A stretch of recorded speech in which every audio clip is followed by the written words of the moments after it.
नमस्कार दोस्तों, Google education में आप सभी का स्वागत है। तो दोस्तों आज हम जानेंगे हिंदी कक्षा 10 पार्ट 7 हिरोशिमा। दोस्तों पदखंड के हम पार्ट 7 हिरोशिमा जिसके लेखक हैं सचिना दास हीरानंद वात्स्यायन अगेन। दोस्तों इस पाठ के हम सभी महत्वपूर्ण ऑब्जेक्टिव प्रश्नों को जानेंगे जो आने वाले बिहार बोर्ड एग्जाम के लिए अति महत्वपूर्ण है। तो दोस्तों इस वीडियो में आप लास्ट तक बने रहे जिससे आपको सारे प्रश्न समझ में आएंगे। तो दोस्तों चलिए वीडियो को शुरू करते हैं। तो हमारा पहला प्रश्न है, अज्ञे का जन्म किस प्रदेश में हुआ था? तो इसका सही जवाब है ऑप्शन बी, उत्तर प्रदेश में। दोस्तों अज्ञे का जन्म उत्तर प्रदेश में हुआ था 7 मार्च 1911 ईस्वी को। तो दोस्तों हमारा अगला प्रश्न है प्रश्न 2।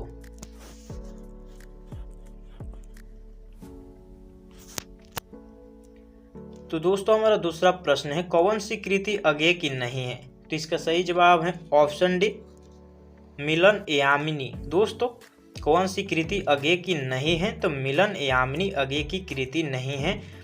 तो हमारा डी ऑप्शन बिल्कुल सही है। तो हमारा अगला प्रश्न है प्रश्न 3। उत्तर प्रियदर्शी किस विद्या की रचना है? तो इसका सही जवाब है ऑप्शन ए, नाटक। दोस्तों उत्तर प्रियदर्शी नाटक विद्या की एक रचना है। तो हमारा ई ऑप्शन बिल्कुल सही है। तो हमारा अगला प्रश्न है प्रश्न 4।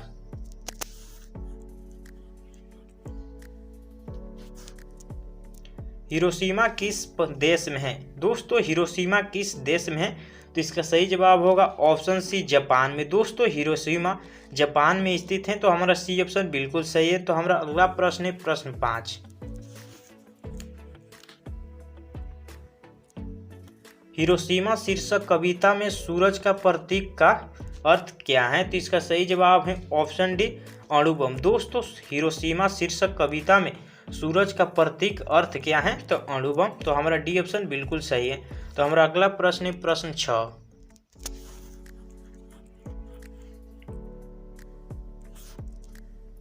कुछ क्षण का वह उदय अस्त, इनमें कौन सा अलंकार है? तो इसका सही जवाब है ऑप्शन डी, विरोधाभास एवं विभावना।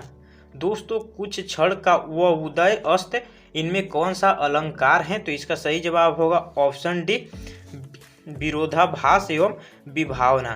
तो हमारा डी ऑप्शन बिल्कुल सही है। तो हमारा अगला प्रश्न है प्रश्न 7।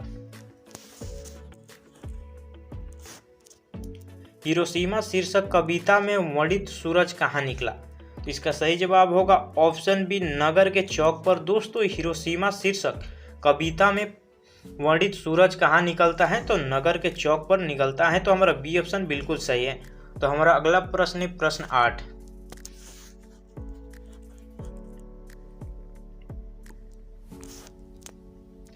अज्ञे के नाम से हिंदी साहित्य के इतिहास में कौन सा वाद जुड़ा है? तो इसका सही जवाब है ऑप्शन सी, प्रयोगवाद। दोस्तों अज्ञे के नाम से हिंदी साहित्य के इतिहास में प्रयोगवाद जुड़ा है। तो हमारा सी ऑप्शन बिल्कुल सही है। तो हमारा अगला प्रश्न है प्रश्न 9।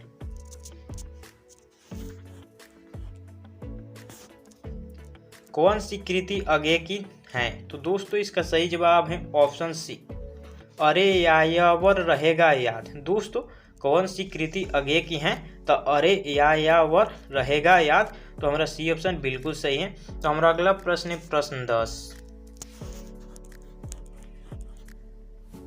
तो दोस्तों हमारा 10 नंबर प्रश्न है, हिरोशिमा के कवि कौन है? तो इसका सही जवाब होगा ऑप्शन सी, अज्ञे। दोस्तों हिरोशिमा के कवि अज्ञे हैं। तो हमारा सी ऑप्शन बिल्कुल सही है। दोस्तों अज्ञे का पूरा नाम है सचिना दास हीरानंद वात्स्यायन अगेन।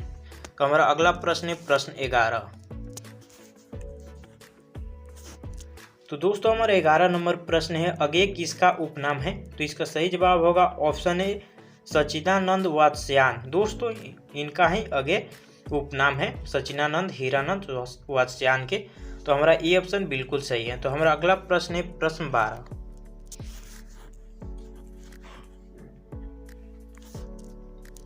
हिरोशिमा कहाँ है? दोस्तों हिरोशिमा कहाँ है? तो इसका सही जवाब है ऑप्शन ए, जापान में। दोस्तों हिरोशिमा जापान में स्थित है। तो हमारा ए ऑप्शन बिल्कुल सही है। दोस्तों इस प्रश्न को हम पहले ही जाने, तो हिरोशिमा जापान में स्थित है, इसको आप याद रखिएगा क्योंकि ये बहुत ही इंपॉर्टेंट है आपके एग्जाम के लिए। तो हमारा अगला प्रश्न है प्रश्न 13। अज्ञेय की निबंध कृति हैं, तो इसका सही जवाब होगा ऑप्शन डी, इनमें से सभी। दोस्तों अज्ञेय की निबंध कृति हैं तो भवंती, अंतरा एवं त्रिशंकु ये सारे अज्ञेय की निबंध कृति हैं, तो हमारा डी ऑप्शन बिल्कुल सही है। तो हमारा अगला प्रश्न है प्रश्न 14। अज्ञेय की काव्य संग्रह है, तो इसका सही जवाब है ऑप्शन डी, इनमें से सभी। दोस्तों हरी घास पर क्षण भर, कितनी नावों में कितनी बार, आंगन के पार द्वार ये सारे अज्ञेय की काव्य संग्रह हैं, तो हमारा डी ऑप्शन बिल्कुल सही है। तो हमारा अगला प्रश्न है प्रश्न 15। अज्ञेय का निधन कब हुआ, तो इसका सही जवाब है ऑप्शन सी, 4 अप्रैल 1987 ईस्वी को अज्ञेय का निधन हुआ, तो हमारा सी ऑप्शन बिल्कुल सही है। तो हमारा अगला प्रश्न है प्रश्न 16।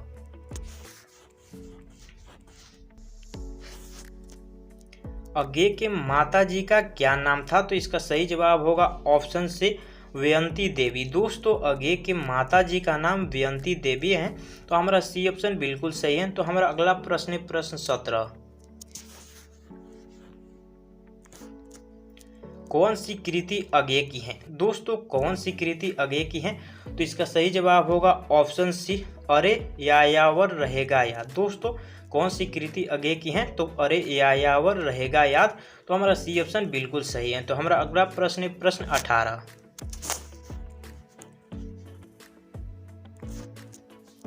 अज्ञेय का जन्म कब हुआ, तो इसका सही जवाब होगा ऑप्शन ए, 7 मार्च 1911 ईस्वी को अज्ञेय का जन्म हुआ, तो हमारा ए ऑप्शन बिल्कुल सही है। तो दोस्तों इस प्रश्न को आप इंपॉर्टेंट कर ले, क्योंकि यह बहुत ही इंपॉर्टेंट है आपके एग्जाम के लिए।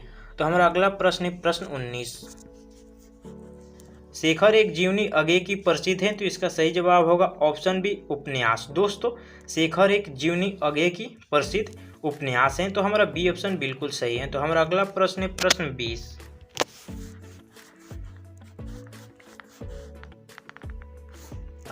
दोस्तों हमारा 20 नंबर प्रश्न है, अज्ञेय ने संपादन किया, तो इसका सही जवाब होगा ऑप्शन डी, इनमें से सभी। दोस्तों रूपांबरा एवं तार सप्तक एवं पुष्करिणी का सभी का अज्ञेय ने संपादन किया, तो हमारा डी ऑप्शन बिल्कुल सही है। तो हमारा अगला प्रश्न है प्रश्न 21।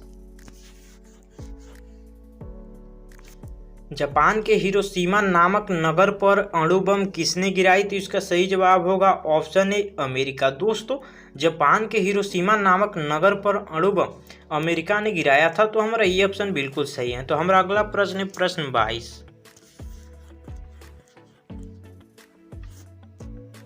अज्ञेय ने अपनी शिक्षा कहाँ तक ग्रहण की, तो इसका सही जवाब होगा ऑप्शन सी, एमए। दोस्तों अज्ञेय ने अपनी शिक्षा कहाँ तक ग्रहण की, तो एमए तक की, तो हमारा सी ऑप्शन बिल्कुल सही है।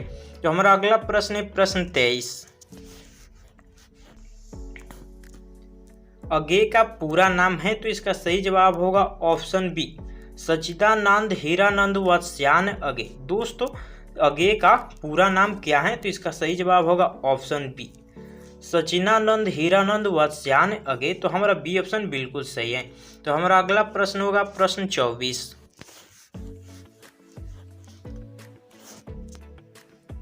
अज्ञेय के पिताजी का क्या नाम था, तो इसका सही जवाब होगा option A, doctor Hiranand Shastri.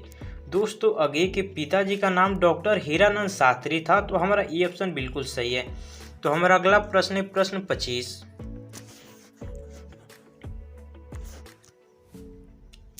Hiroshima कविता किसका चित्रण करती है, तो इसका सही जवाब होगा ऑप्शन डी, आधुनिक सभ्यता की दुर्दांत महानवीय विभीषिका का। दोस्तों हिरोशिमा कविता किसका चित्रण करती हैं, तो आधुनिक सभ्यता की दुर्दांत मानवीय विभीषिका का, तो हमारा डी ऑप्शन बिल्कुल सही है। तो हमारा अगला प्रश्न है प्रश्न 26। अज्ञेय का जन्म कब हुआ, तो इसका सही जवाब है ऑप्शन बी, 1911 ईस्वी। दोस्तों अज्ञेय का जन्म 1911 ईस्वी को हुआ, तो हमारा बी ऑप्शन बिल्कुल सही है। तो हमारा अगला प्रश्न है प्रश्न 27। अज्ञेय द्वारा रचित शाश्वती हैं, तो इसका सही जवाब होगा ऑप्शन बी, निबंध। दोस्तों अज्ञेय द्वारा रचित शाश्वती एक निबंध है, तो हमारा बी ऑप्शन बिल्कुल सही है। तो हमारा अगला प्रश्न है प्रश्न 28।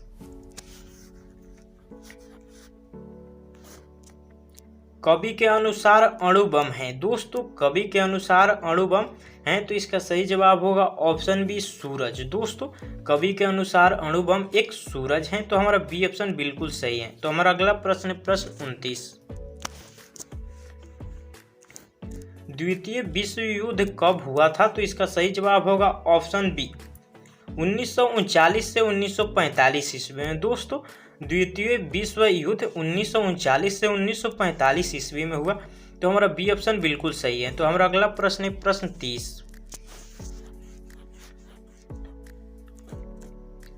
हिरोशिमा नगर पर बम कब गिराया गया था? तो इसका सही जवाब है ऑप्शन ए 6 अगस्त 1945 ईस्वी को हिरोशिमा नगर पर बम गिराया गया था। तो हमारा ये ऑप्शन बिल्कुल सही है, 6 अगस्त 1945 ईस्वी को। तो हमारा अगला प्रश्न है प्रश्न 31।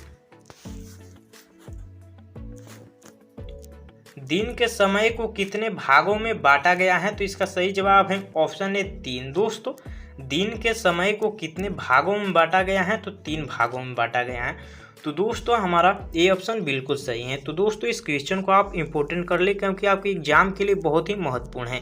तो हमारा अगला प्रश्न है प्रश्न 32। आज के युग में किसकी आशंका बढ़ गई है? तो इसका सही जवाब होगा ऑप्शन बी विनाश की। दोस्तों आज के युग में विनाश की आशंका बढ़ गई है, तो हमारा बी ऑप्शन बिल्कुल सही है। तो दोस्तों इसी प्रश्न के साथ आपका ये वीडियो समाप्त होता है।